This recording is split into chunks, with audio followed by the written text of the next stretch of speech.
Alright, muri Zimbabwe, tisati tapinda munyaya yaMliswa, tine vhidhiyo rataposta pano pachannel yedu, pano papage pedu, ratakati isusu VP Chiwenga, voti hanzi benzi rangu ndakawedzera 15 years asi rakazodzipedza rava mujere. So regai tinyatsokuverenga exactly zvatakanyora topic yevhidhiyo iyoyo kuitira kuti vari kuda kuzoitsvaga vaitsvage vasaishaya handiti. So vhidhiyo iyi yakanzi VP Chiwenga, hanzi Mwari vakawedzera benzi ravo 15 years asi rakazodzipedza riri mujere. So vhidhiyo iyi its VP Chiwenga directly vari vachitaura kuchechi, izvi I think zvakaitika nezuro Sunday, vachitaura kuchechi vachitaura nyaya yematerm extension. That is a very interesting video. Ndopaunoona kuti VP Chiwenga havasi kutombovhunduka munangagwa zvachose, vari kumuona senge ari kutopengawo zvake. So anyway, regai tichipinda munyaya muri Zimbabwe. Mliswa explodes, opposition wants the army to intervene. Is Zimbabwe heading for another 2017? Anditi. So Zimbabwe's political atmosphere has taken a sharp and dangerous turn muri Zimbabwe. What began as a constitutional debate is now escalated into something far more volatile. A confrontation involving accusations, military interference, factional tensions, and echoes of past many thought would never return. Hapana munaimbofunga kuti tosvika pano patiri, hapana munaimbofungira kwai kuti aita mwa president angaida kuwedzera makore etc. And at the center of this storm is Temba Mliswa, who has ignited national debate with one explosive claim per X. He just posted a statement per X. So vanenge vachizoti information muri kuiwana kupi. This is a statement issued by Temba Mliswa per X ratutaura nezvaro in this video. And so Temba, what has he ignited? A national debate. He has ignited a national debate and it with one claim. Claim again that elements within the opposition are now pushing for military intervention to stop the constitution amendment process. It is a statement that has not only shaken political discourse, but reopened a wound Zimbabwe knows all too well. 2017. When politics starts talking about the army, in any democracy, there are lines that are rarely crossed. Debates about laws, normal. Disagreements about governance, expected. But when the military enters political conversation, even as a suggestion, everything changes. And Mliswa's comments were not casual. They were direct. He pointed to statements circulating in political spaces, particularly those attributed to critics like Hopewell Chin'ono, suggesting that only the military or figures within it have the power to halt what some see as a constitutional overreach. So indo nyaya yekuti only ZANU-PF can help us at this stage. And it like Zimbabweans are like, okay, kana zvamira sezvizvi, we no longer expect that Chamisa can help us or Tendai Bit can help us. We expect ZANU-PF pachayo kuti itibatsire. According to Mliswa, that is not just reckless, it is dangerous. In his words, such thinking amounts to a naked attempt calling for an illegal and undemocratic intervention. That framing has turned a political disagreement into a national security conversation in Zimbabwe. So we live in the shadows of 2017, which 2017 return. To understand why this moment is so sensitive, you have to go back to 2017 Zimbabwean coup d'etat. That event reshaped Zimbabwe's political landscape overnight. Tanks rolled into the streets, power shifted behind the scenes, and a long-standing leader was removed without a traditional electoral process. At this time, many Zimbabweans supported the intervention. It was seen as a necessary correction, a reset, a moment that would usher in reform and stability. But nearly a decade later, invoking the military again, even in conversation, triggers a completely different reaction, because now the question is no longer, can the military intervene? The question is, what happens if it does again? And so the Cape 3 battle that lit the fire. At the heart of this Zimbabwe, of this escalating tension, is the Constitution Amendment number 3, commonly referred to as Cape 3. The bill has become one of the most controversial legal proposals in recent Zimbabwean history. Supporters argue it follows constitutional procedures. It is being handled through parliament. It reflects the will of elected representatives. But my critics argue that it undermines democratic safeguards. It shifts power away from the people. It opens the door to long term political entrenchment. And now, with emotions running high, the debate has moved beyond legal arguments. It has become a fight over power, control, and the future of the country. Temba Mliswa's core argument, democracy is about numbers. At the center of Mliswa's position is a blunt and apologetic view of democracy. The majority decides. He argues that members of parliament are elected to make decisions. They represent millions of citizens. Their mandate is to vote on issues like constitutional amendments, and therefore, a referendum is not necessary unless explicitly required by the Constitution. In his view, opposition to CAB 3 is not rooted in law. It is rooted in politics, emotion, and, as he suggests, desperation. So, the explosive accusation that Temba made, but Mliswa didn't stop at defending the process. He went further, much further. He accused the critics of attempting to drag the military into the political arena by suggesting that figures like Constantine Chiwenga could intervene. This is where the situation becomes highly sensitive, because Chiwenga is not just a vice president. He is a former military commander and the general. And Chiwenga wangomuka vice president. No. And a central figure in the 2017 events, ndo vakatolida. So when his name is mentioned in the context of intervention, it carries weight, heavy weight. Mliswa's warning is clear.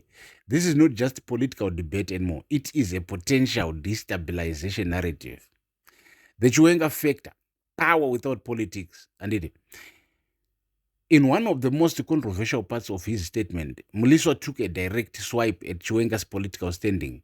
He argued that the vice president lacks a strong grassroots political base, has not actively built support structures within party provinces, relies more on appointment than political mobilization.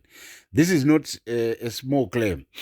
But Mira Zimbabwe. Kana Temba achiti iye Chiwenga unoleka strong grassroots political base and anoleka ma-structures like haana build his political career wakangoita appoint.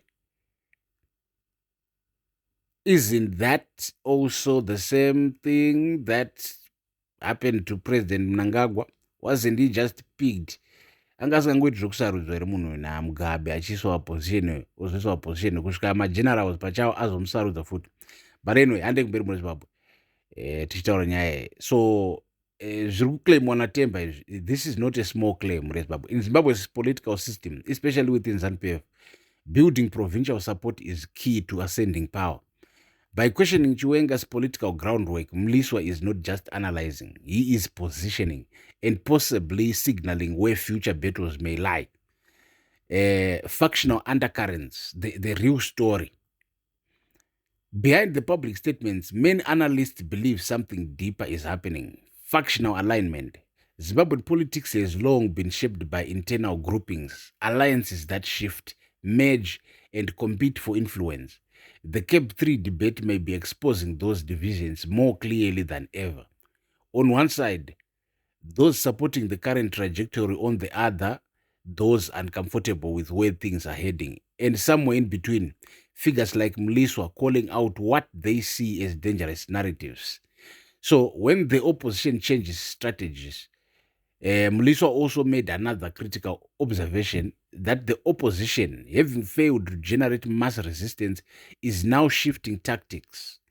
Instead of mobilizing the public, he suggests some voices are appealing to internal power structures, amplifying factional tensions, and exploring alternative pressure points.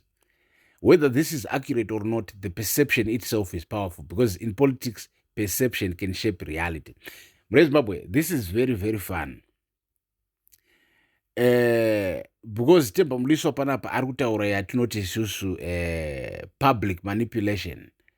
kureva kuti rather than people, few individuals manipulating the public, now the public is manipulating few individuals.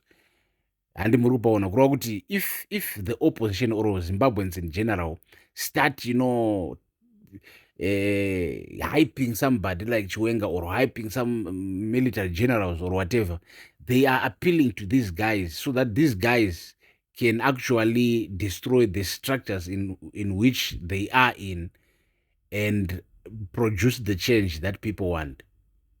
Zimbabwe. So a dangerous narrative takes shape. The biggest risk in the current moment is not necessarily what is happening. It is what people believe could happen. When conversations begin to include military involvement, constitutional manipulation, factional conflict, a narrative starts forming. And once that narrative takes hold, it can influence markets, affect public confidence, trigger instability, even without any actual intervention. The public reaction, fear, frustration, and fatigue. Across Zimbabwe, reactions are mixed. Some agree with Mliswa that the constitution must be followed strictly, that military involvement should never be entertained, that political disputes must remain civilian. And if Katita Rotkwanzi Isusu constitution must be followed, then kurufana kuenda referendum muri Zimbabwe, isn't it? Because constitution not a referendum, but others are concerned that the system itself is becoming too centralized, that legal processes are being used to justify power consolidation, that public voices are being sidelined. And then there's a third group, the majority, ordinary citizens, who are less concerned with political theory and more concerned with daily survival. Kana momwe msina mari boys, nyika iri kutambura. Zvirikwanzi zvazonyogwa nani IMF. Iwe indisina cash momwe uritaura zvana IMF. Nyika yakura tikuenda kumberi economy yakura iwe hana cash. To talk about the economy in the background. While political tensions rise, the economic situation continues to apply pressure. For many Zimbabweans, prices remain unstable. Incomes are stretched, opportunities are limited. This creates a dangerous combination: political uncertainty plus economic pressure. Because when people are already struggling, political instability feels even heavier. Are we really heading toward another 2017, Zimbabwe? This is the question everyone is quietly asking. The honest answer, not necessarily. There are key differences. The regional environment has changed. Institutions are more cautious. Public expectations are different. But there are also similarities: rising political tension, factional dynamics, growing mistrust. History does not repeat exactly, but it often echoes. The line that must not be crossed. One thing is clear: Zimbabwe is entering a sensitive phase. And in moments like this, certain lines become critical. The most important one, keeping the military out of politics, because once that line is crossed, the consequences are unpredictable. So the bigger question, beyond all the noise, one deeper question remains: is Zimbabwe strengthening its democracy or testing its limits? Because the Cape 3 debate, the factional tensions, and the military narrative are all connected to that central issue. So, our final word, Zimbabwe, Temba Mliswa has done more than make a statement. He has forced the conversation, a difficult one, an uncomfortable one, but an important one. Because when a country starts discussing the role of the military in political processes, it is no longer just debating policy. It is confronting its own stability. And right now, Zimbabwe stands at the exact point, watching, waiting, and hoping that history remains that history. And it just remains history. Haidzokororeka. So, Zimbabwe, tiripo pano pamuzinda wevanhu, kubva kuvanhu, by public demand. Stay tuned, stay subscribed, stay following the page. Stay blessed, and thank you for watching.